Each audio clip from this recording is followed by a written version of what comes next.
बिस्मिल्लाहिर्रहमानिर्रहीम। अस्सलामु अलैकुम वरहमतुल्लाहि वबरकातुह। Dear students, I am zoologist Qari Muhammad Irfan Yasin, class 9th, new chemistry, chapter number 8, periodic table and periodicity हम पढ़ रहे हैं। और आज हमारा जो टॉपिक है वो है variation of periodic properties in periods and groups. Groups और पीरियड्स के अंदर जो प्रॉपर्टीज की वेरिएशन है, बेटा वेरिएशन का मतलब होता है तगय्युर या तब्दीली, यानी प्रॉपर्टीज जो एलिमेंट्स की हैं वो ग्रुप के अंदर कैसे चेंज होती हैं, पीरियड्स के अंदर कैसे चेंज होती हैं, और ऐसे कौन से फैक्टर्स हैं जिनकी वजह से ये वेरिएशंस आती हैं। दोबारा देखिए, आपका टॉपिक है variation of periodic properties. Periodic table के अंदर जो पीरियोडिक प्रॉपर्टीज हैं एलिमेंट्स की, जो ग्रुप्स और पीरियड्स के अंदर मौजूद हैं, वो कैसे जो है वो अपना बिहेवियर शो करती हैं, हमने ये पढ़ना है आज। आइए हम सबसे पहले टर्म पीरियोडिसिटी को पढ़ते हैं। बेटा पीरियोडिसिटी को अगर उर्दू में बात की जाए तो इसका मतलब है तवातुर, यानी खास वक्फों के बाद प्रॉपर्टीज का दोहराया जाना। आइए इसको बाकायदा तौर पर डिफाइन करते हैं। Repeating pattern of certain physical chemical properties at regular intervals.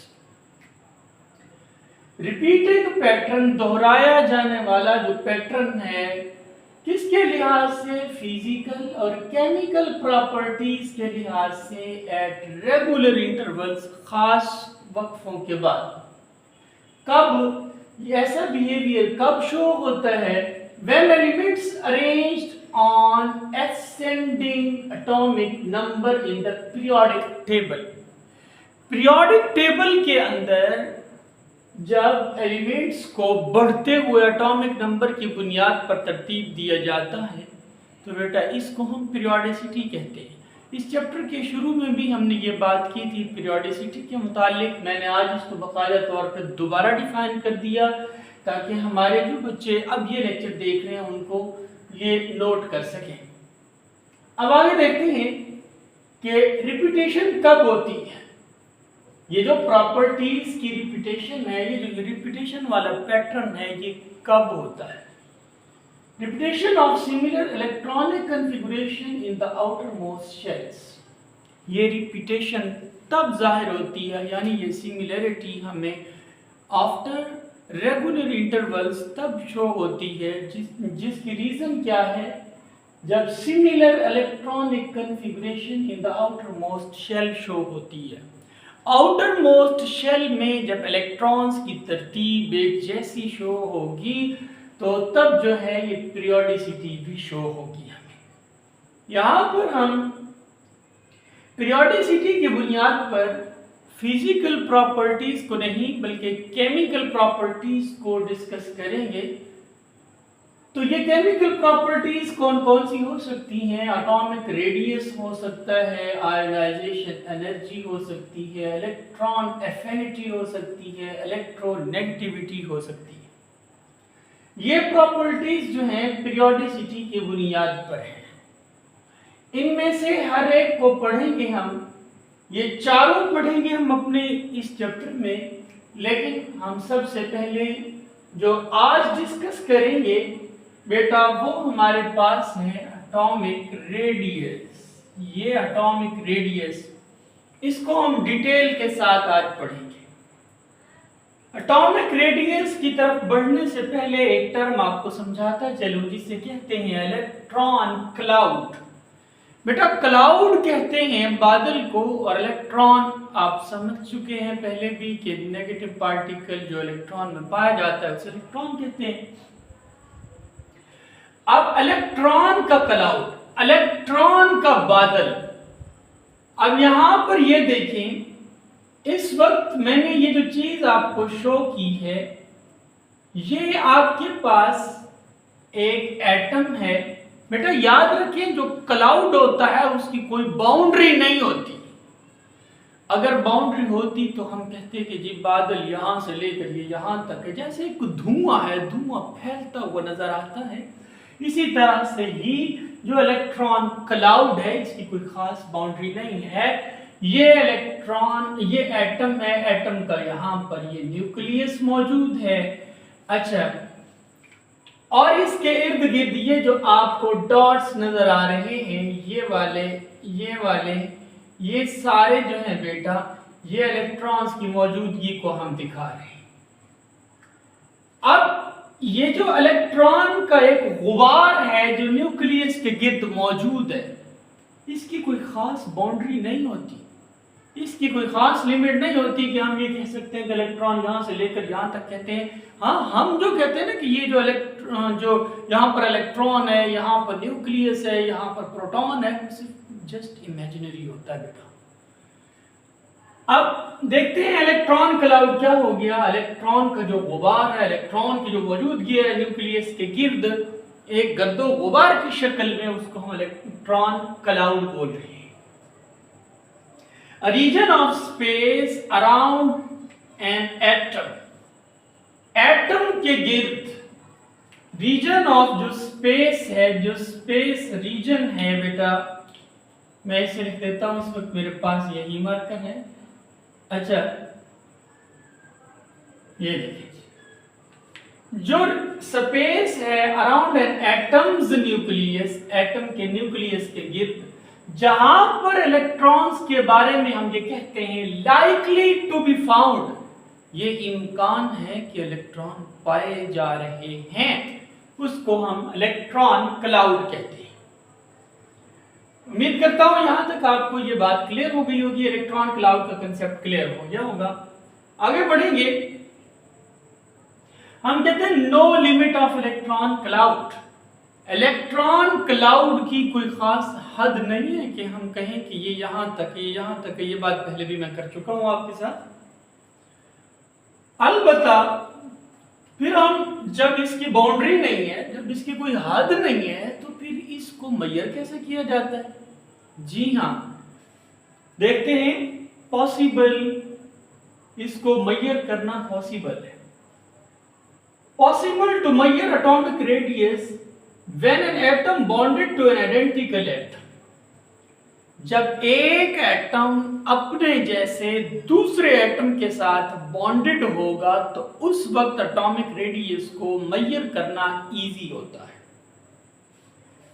अकेले अगर हम बात करें एटम की तो उस वक्त इसका रेडियस, कुछ बुक्स में बेटा ये लिखा हुआ है कि इसके न्यूक्लियस से लेकर जो आउटर मोस्ट शेल है, एटम के न्यूक्लियस से लेकर आउटर मोस्ट शेल तक का जो फासला है, दैट इज रेडियस।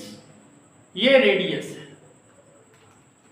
लेकिन हम यहां पढ़ेंगे कि एटॉमिक रेडियस बॉन्ड की बुनियाद पर, बेटा तीन तरह की, यहां पर आपके बुक में तो एक तरह की बॉन्डिंग के मुतालिक बात की गई है कि जब दो एटम जुड़े हों, आइडेंटिकल हों, तो वो बॉन्ड जो बनाएं उनके दरमियान जो फासला है उसको, हाफ फासले को हम एटॉमिक रेडियस कहते हैं। ये होता है कोवलेंटली बॉन्डेड रेडियस, ये कोवलेंट रेडियस होता है। इसी तरह से आयनिक रेडियस भी होता है, मेटालिक रेडियस भी होता है। वो आपके सिलेबस में नहीं है, मैं उसकी डिटेल में नहीं जाऊंगा। आइए इसको देखते हैं दोबारा। हमने कहा possible to measure radius when an atom bonded to an identical atom. कहते हैं कि रेडियस को मापना या उसकी पैमाइश करना तब मुमकिन है जब दो आइडेंटिकल एटम्स एक दूसरे के साथ जुड़े हुए हो। बेटा यहां देखें, ये दो आइडेंटिकल एटम है। सपोज ये एक एटम है, ये दूसरा एटम है। आपको ये जो रेड डॉट्स नजर आ रहे हैं बेटा, ये न्यूक्लियस है। ये इस एटम का न्यूक्लियस है, ये इस एटम का न्यूक्लियस है। डिस्टेंस बिटवीन टू न्यूक्लियाई, इन दोनों न्यूक्लियाई के दरमियान, न्यूक्लियस एक होता है, न्यूक्लियस की जमा न्यूक्लियाई होता है। इन दोनों न्यूक्लियस के दरमियान जो फासला है, ये देखें, ये दोनों न्यूक्लियाई हैं, एक ब्लू लाइन से लेकर दूसरी ब्लू लाइन तक जो टोटल फासला है, ये वाला डिस्टेंस बिटवीन टू न्यूक्लियाई, यानी समझ लीजिए कि ये यहां से लेकर ये यहां तक का जो फासला है, अब इसको जब हम हाफ करते हैं, ये मैंने नॉर्मल इस पे गिराया ताकि मैं इसको हाफ कर सकूं, तो half distance between two bonded nuclei, आधा फासला दो बॉन्डेड न्यूक्लियाई के दरमियान, ये दोनों न्यूक्लियाई ने आपस में बॉन्ड बनाया हुआ है, ये इनका टोटल फासला था जो ब्लैक कलर से मैंने शो किया। अब हमने कहा है एटॉमिक रेडियस वो होता है जो इनके दरमियान का आधा फासला है।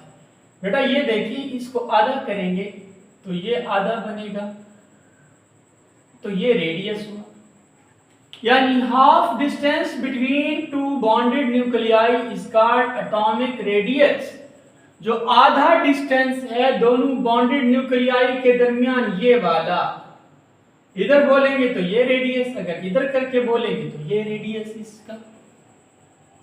इस तरह ये एटॉमिक रेडियस हमारे पास मालूम हो गया। यूनिट इसका क्या है? पाइकोमीटर है, और पिकोमीटर हमारे पास 10⁻⁻12 मीटर, ये हमारे पास 1 पाइकोमीटर होता है। आगे बढ़ते हैं, एटॉमिक रेडियस को हमने डिफाइन कर लिया। अब हम आगे देखेंगे कि पीरियड्स के अंदर क्या ट्रेंड होता है, ग्रुप्स के अंदर क्या ट्रेंड्स होता है। पीरियड्स और ग्रुप्स की डिटेल में जाने से पहले मैं आपको एक और एग्जांपल देता हूं। ये ऑक्सीजन एटम है, इसी की डेफिनेशन को साबित करने के लिए मैं एग्जांपल दे रहा हूं कि half distance between two bonded nuclei, दो बॉन्डेड न्यूक्लियाई के दरमियान जो आधा डिस्टेंस है उसको एटॉमिक रेडियस कहते हैं। बेटा ये दो आपके पास एटम्स हैं, ये दोनों ऑक्सीजन एटम्स हैं, आपस में कोवलेंटली बॉन्डेड जुड़े हुए हैं। एक एटम ये है, दूसरा एटम ये है। हमने दोनों के न्यूक्लियाई के दरमियान टोटल फासला नाप लिया। टोटल फासला हमारे पास इस वक्त 154 पिकोमीटर आ गया। हमने तो कहा था कि half distance between two bonded nuclei, तो हाफ डिस्टेंस क्या होगा जब 154 को 2 पे आप डिवाइड करेंगे तो 77 पाइकोमीटर आपका जो है ये एटॉमिक रेडियस ऑक्सीजन का निकल आएगा। तो ऑक्सीजन का इस वक्त ये जो रेडियस हमने शो किया है ये कोवलेंट रेडियस है बेटा, क्योंकि ये दोनों एटम्स आपस में कोवलेंटली बॉन्डेड हैं, इसलिए इस रेडियस को हम क्या बोल रहे हैं? कोवलेंट रेडियस बोल रहे हैं बेटा। और कितना है जी ये रेडियस? 77 पिकोमीटर। अब आइए आगे बढ़ेंगे। Variation of atomic radius in periods. Periods के अंदर वेरिएशन कैसे होती है, तब्दीली कैसे होती है एटॉमिक रेडियस की बेटा? Atomic radius decreases in the period. Periods के अंदर एटॉमिक रेडियस जो है बेटा डिक्रीज होता है, डिक्रीज होता है। लेफ्ट टू राइट होते हैं हमारे पीरियड्स पीरियोडिक टेबल में। तो हम ये कह रहे हैं कि पीरियड के अंदर जो है एटॉमिक रेडियस डिक्रीज हो रहा है। कैसे डिक्रीज हो रहा है बेटा? इसकी रीजन क्या है? रीजंस ये है, मैं आपको बताता हूं। हमारे पास ये एक पीरियड है, सेकंड पीरियड है। ये आप इसको याद करेंगे इस तरह से कि listen BBC news on Friday night. इस तरह से आपको सारे ये एलिमेंट्स याद रह जाएंगे। Listen BBC news on Friday night. Okay हो गया, ये इनके सिंबल्स हो गए। मैंने यहां पर ये जो नंबर्स लिखे हैं बेटा, ये इनके एटॉमिक रेडियस है। एटॉमिक रेडियस लिथियम का 152 है, और इसी तरह ये देखें Be हमारे पास बेरिलियम का क्या है? 113 है, और बोरॉन का 88 है, और नियॉन तक जाते हुए ये 69 हो जाता है। यानी अब ये देखें लेफ्ट टू राइट पीरियड के अंदर एटॉमिक रेडियस यहां से यहां तक कम होता जा रहा है। लिथियम में 152 है, नियॉन में 69 है। अब ये जो एटॉमिक रेडियस के कम होना है, इसकी रीजन क्या है बेटा? इसके रीजंस देखते हैं। सबसे पहली रीजन ये है adding new electrons in the outermost shell. ये हमारे पास लिथियम है, लिथियम का एटॉमिक नंबर बेटा क्या होता है? 3 होता है। तो याद रखें, हम कहते हैं कि जितने इलेक्ट्रॉन होते हैं उतने ही प्रोटॉन होते हैं। इसका एटॉमिक नंबर यहां 3 है, तो इसके गिर्द शेल कितने हैं? 2 हैं। तो जाहिर बात है इन दोनों शेल्स में जो इलेक्ट्रॉन्स की तादाद होगी वो भी 3 होगी, क्योंकि प्रोटॉन जो 3 है, एटॉमिक नंबर जब 3 है, प्रोटॉन 3 है, तो इलेक्ट्रॉन भी 3 होने चाहिए। तो ये इस तरह से तकसीम है कि पहले शेल में 1 इलेक्ट्रॉन और दूसरे शेल में 2 इलेक्ट्रॉन, टोटल 3 इलेक्ट्रॉन हो गए बेटा। अच्छा, हमने कहा था हम एडिंग इलेक्ट्रॉन्स कर रहे हैं आउटर मोस्ट शेल में। आउटर मोस्ट शेल में इलेक्ट्रॉन्स ऐड करते जा रहे हैं। इसी तरह आगे चलिए, इसको देखें। इसका Be का एटॉमिक नंबर हमारे पास 4 है, इसका मतलब प्रोटॉन कितने हैं? 4 है। तो जब प्रोटॉन 4 है तो इलेक्ट्रॉन भी 4 होने चाहिए, दोनों बराबर होने चाहिए। पहले शेल में 2 इलेक्ट्रॉन समा सकते हैं, हमने दोनों रख दिए। अब दूसरे शेल में ये जो बाहर वाला है, इसके आउटर मोस्ट शेल इसका बन गया, इसमें भी कितने हो गए? 2 हो गए। 2 इलेक्ट्रॉन और 2 इलेक्ट्रॉन, 4 इलेक्ट्रॉन टोटल हो गए। यानी जितने प्रोटॉन थे उतने ही क्या हो गए? इलेक्ट्रॉन हो गए। वही बात कि adding electrons in the outermost shell, इसके आउटर मोस्ट शेल में हमने 2 इलेक्ट्रॉन रखे। ये देखें, यहां भी 2 रखे। अब इसमें यहां पर जो इनर मोस्ट है उसमें 2 हैं और आउटर में फिर 2 हैं, 4 हो गए। हम इलेक्ट्रॉन ऐड करते जा रहे हैं। जब हम बोरोन की तरफ बढ़ेंगे तो बेटा इसका एटॉमिक नंबर 5 है। जब एटॉमिक नंबर 5 है यानी प्रोटॉन 5 है, तो इलेक्ट्रॉन भी 5 हो जाएंगे। लिहाजा प्रोटॉन और इलेक्ट्रॉन की तादाद बराबर होगी। यहां देखिए कितने इलेक्ट्रॉन थे, यानी 3 इलेक्ट्रॉन ऐड किए हमने, यहां 4 इलेक्ट्रॉन ऐड हो गए, यहां 5 इलेक्ट्रॉन ऐड हो गए, यहां 6 इलेक्ट्रॉन ऐड होंगे, यहां 7 इलेक्ट्रॉन ऐड होंगे, इसी तरह 8, 9 और 10। ये देखें, जब हम नियॉन तक पहुंचे तो कितने हमने इलेक्ट्रॉन ऐड कर दिए? 10। आपने एक चीज नोट की कि इलेक्ट्रॉन तो हम ऐड करते जा रहे हैं, लेकिन शेल्स की तादाद नहीं बढ़ा रहे हैं। शेल्स वही के वही हैं। देखिए आप, इसमें लिथियम में 2 शेल्स थे, नियॉन तक जाते हुए 2 शेल हैं। यानी इलेक्ट्रॉन तो बढ़ा रहे हैं, लेकिन शेल्स की तादाद कांस्टेंट है, शेल्स की तादाद सेम है, हम वो नहीं बढ़ा रहे। तो इससे क्या होगा बेटा? ये जो हमारे पास प्रोटॉन है, ये जो आपको नजर आ रहा है, ये न्यूक्लियस के अंदर इसका न्यूक्लियर चार्ज है। ये बेटा न्यूक्लियर चार्ज इसका लिथियम का 3 था, बेरिलियम का हमारे पास कितना हो गया? 4, इसी तरह बोरोन का 5 हो गया। बढ़ते बढ़ते जब नियॉन तक पहुंचे तो ये चार्ज है ये 10 हो जाता है। इसका मतलब न्यूक्लियर चार्ज, जो न्यूक्लियस का चार्ज है वो बढ़ता जा रहा है। तीसरी रीजन ये हो गई कि न्यूक्लियर चार्ज बढ़ता जाता है। 3 से 10 तक +3 था, यहां 10 हो गया। यानी लेफ्ट टू राइट जब हम मूव कर रहे हैं एटॉमिक रेडियस के लिए, तो न्यूक्लियर चार्ज बढ़ता जा रहा है। पहली रीजन क्या थी? इलेक्ट्रॉन्स ऐड कर रहे हैं आउटर मोस्ट शेल में। इसी तरह फिर हमने कहा कि इंक्रीजिंग न्यूक्लियर चार्ज बढ़ता जा रहा है, जो कि लिथियम पे 3 था, लेकिन नियॉन पे जाके 10 हो गया। अब इसी तरह से हमने कहा कांस्टेंट इलेक्ट्रॉन शेल, इलेक्ट्रॉन के शेल्स को हमने कांस्टेंट रखा हुआ, नहीं बदल रहे। देखिए लिथियम में भी 2 शेल हैं, बोरोन में भी 2 हैं, इसी तरह कार्बन नाइट्रोजन में भी हम 2 ही रखेंगे, फ्लोरीन में भी 2 हैं। आखिर में जाके देखें नियोन में भी आपको कितने बेटा शेल नजर आ रहे हैं, 2 हैं। जब ये सूरत हाल होगी तो यहां तक पहुंचते हुए इलेक्ट्रॉनिक क्लाउड ढेर सारा होगा, यानी इस न्यूक्लियस के गिर्द इलेक्ट्रॉन्स जो है एक वो गुच्छे की सूरत में या बाउंड्री की सूरत में या क्लाउड की सूरत में जो है ये सारे इकट्ठे हो जाएंगे इसके न्यूक्लियस के गिर्द।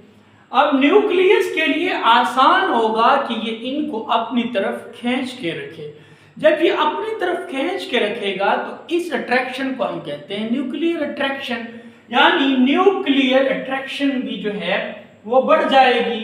इलेक्ट्रॉन क्लाउड पुल्ड इन, इलेक्ट्रॉन का जो क्लाउड होगा, इलेक्ट्रॉन पर नेगेटिव चार्ज है और प्रोटॉन पर पॉजिटिव चार्ज है, प्रोटॉन न्यूक्लियस में मौजूद हैं, तो जो नेगेटिव चार्ज वाले इलेक्ट्रॉन्स हैं उनको जो न्यूक्लियस है जिस पे पॉजिटिव चार्ज है वो खींच कर रखेगा अपनी तरफ। तो लिहाजा होगा क्या, इलेक्ट्रॉन क्लाउड पुल्ड इन, इलेक्ट्रॉन का क्लाउड वो अंदर की तरफ वो खींचा हुआ रहेगा। यही रीजंस हैं कि हम कह रहे हैं कि एटॉमिक रेडियस डिक्रीजेस इन पीरियड्स, कि एटॉमिक रेडियस डिक्रीज होता है पीरियड्स के अंदर बेटा। आगे बढ़ेंगे हम, variation of atomic radius in groups. अच्छा, ग्रुप्स की तरफ जाने से पहले एक और बात मैं ऐड कर दूं बेटा। इन सारी बातों से ये बात हमें मालूम हुई कि एटॉमिक रेडियस इनवर्सली प्रोपोर्शनल होता है किसके, न्यूक्लियर चार्ज के। यानी अगर न्यूक्लियर चार्ज बढ़ेगा तो एटॉमिक रेडियस कम होगा। एटॉमिक रेडियस मतलब क्या है, इसके इनवर्सली प्रोपोर्शनल है किसके, न्यूक्लियर चार्ज के। न्यूक्लियर चार्ज बढ़ता जाएगा तो एटॉमिक रेडियस कम होता जाएगा। देखिए यहां पर न्यूक्लियर चार्ज 3 था, एटॉमिक रेडियस ज्यादा था। यहां पर आप देखें न्यूक्लियर चार्ज 10 हो गया और एटॉमिक रेडियस 69 हो गया। तो लिहाजा ये बात साबित हो गई कि एटॉमिक रेडियस इनवर्सली प्रोपोर्शनल है किसके, न्यूक्लियर चार्ज के। अब आइए variation of atomic radius in groups देखते हैं बेटा। ग्रुप्स के अंदर एटॉमिक रेडियस जो है वो कैसा ट्रेंड रखता है, कैसा रुझान रखता है। ग्रुप्स के अंदर एटॉमिक रेडियस बेटा इंक्रीजेस, बढ़ता है। मैंने क्या कहा, ग्रुप्स के अंदर एटॉमिक रेडियस इंक्रीज करता है, बढ़ता है। रीजन क्या है, रीजन देखें जी, आपके पास ये पहला ग्रुप है, इसके इनर शेल इलेक्ट्रॉन्स हैं और ये इनका एटॉमिक रेडियस है। आपका पहला एलिमेंट लिथियम है, लिथियम के प्रोटॉन 3 होते हैं, इलेक्ट्रॉन भी 3 होते हैं। अब आगे बढ़ेंगे तो प्रोटॉन भी बढ़ते जा रहे हैं, इलेक्ट्रॉन भी बढ़ते जा रहे हैं। जब इलेक्ट्रॉन बढ़ रहे हैं तो जाहिर बात है शेल्स ऐड करने पड़ेंगे हमें, हम शेल्स ऐड करते जा रहे हैं। लिथियम में 2 शेल हैं, इसी तरह सोडियम में 3 शेल हो गए, पोटाशियम में 4 शेल हो गए और हमारा जो ये रुबिडियम है इसमें 5 शेल हो गए, सीजियम में 6 शेल्स हो गए।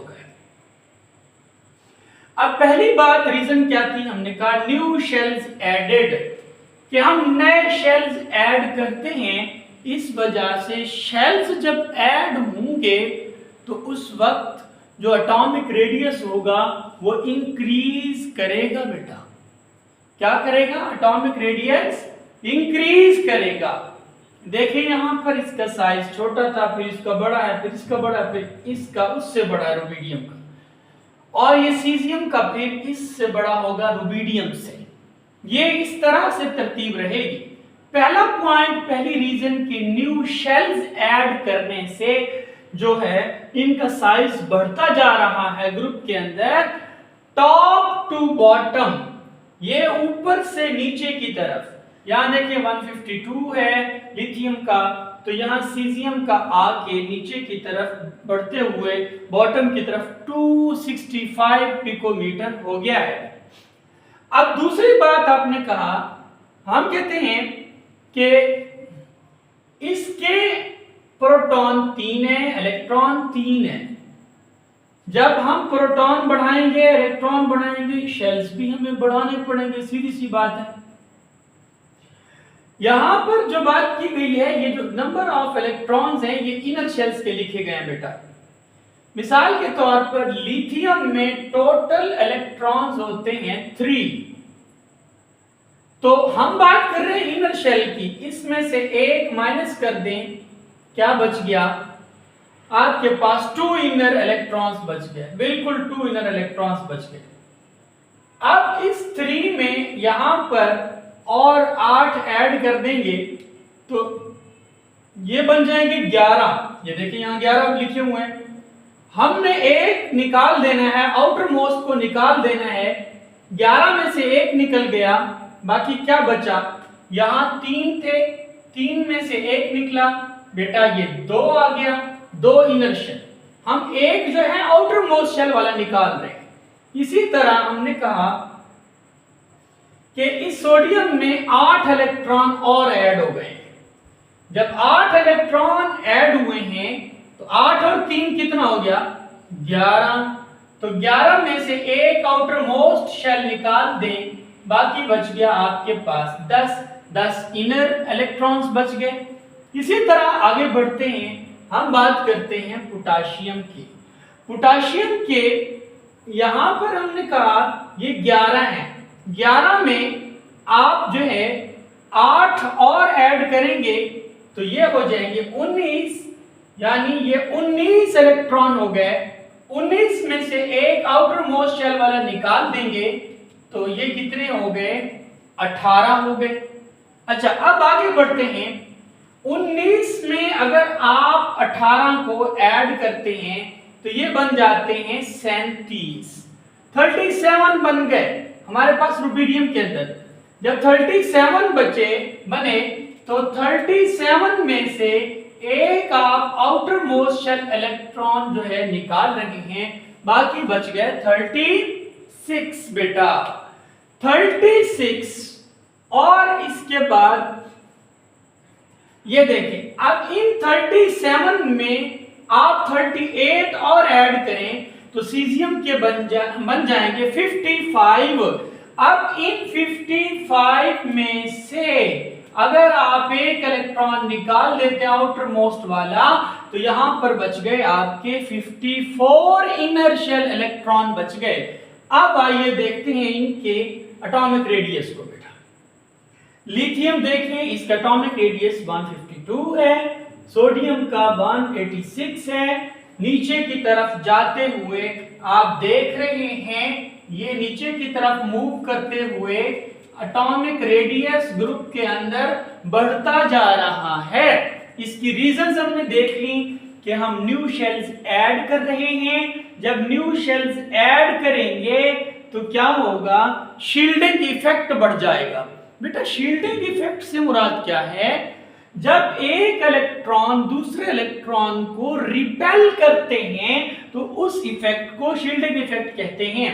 आप यहां देखिए, मिसाल के तौर पर ये इलेक्ट्रॉन है, ये इलेक्ट्रॉन है। अब ये इस शेल वाले इलेक्ट्रॉन अगर इसको रिपेल करेंगे, ये एक दूसरे को रिपेल करते हैं, तो इस रिपेल करने को हम क्या बोलते हैं, दैट इज शील्डिंग इफेक्ट। आप देखें, जब शील्डिंग इफेक्ट बढ़ेगा, एक दूसरे को धकेलेंगे तो जाहिर तौर पे साइज क्या हो जाएगा, बढ़ता जाएगा, तो एटॉमिक रेडियस बढ़ता जाएगा। इसके बाद अगली बात हमने ये कहा कि एटॉमिक रेडियस डायरेक्टली प्रोपोर्शनल है नंबर ऑफ शेल्स के। आपने खुद देखा, शेल्स बढ़ाते जा रहे हैं, एटॉमिक रेडियस बढ़ता जा रहा है। लिहाजा ये बात साबित हो गई कि एटॉमिक रेडियस डायरेक्टली प्रोपोर्शनल होता है नंबर ऑफ शेल्स के। अगर शेल्स बढ़ाएंगे तो एटॉमिक रेडियस क्या होगा, बढ़ता जाएगा। लिहाजा ये आज का आपका लेक्चर कंप्लीट हुआ, लेकिन इसमें मैंने एक आपके लिए कंसेप्ट ऐड किया ये वाला कि force of attraction between nucleus and electrons is called nuclear charge. Nuclear charge किसे बोलते हैं? जो न्यूक्लियस और इलेक्ट्रॉन्स के दरमियान जो अट्रैक्शन की फोर्स होती है उसको हम न्यूक्लियर चार्ज बोलते हैं। हमारा आज का ये लेक्चर कंप्लीट हुआ। Thank you so much.